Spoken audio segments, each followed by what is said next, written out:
following is a test of the EAS.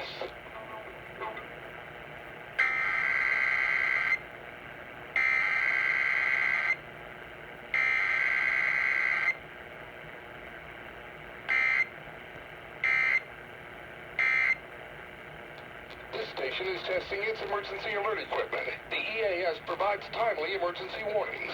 This station serves the extended Pittsburgh operational area. This concludes this EAS test. We are actually joined by one today because Pittsburgh EAS can't come in the call today, as he said on Discord. We are only joined by Savage Gamer 2413. You clearly know who I am just by the look of me. What?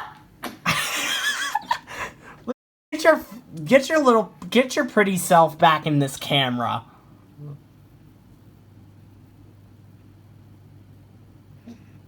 I need to see that. Anyway, bye y'all.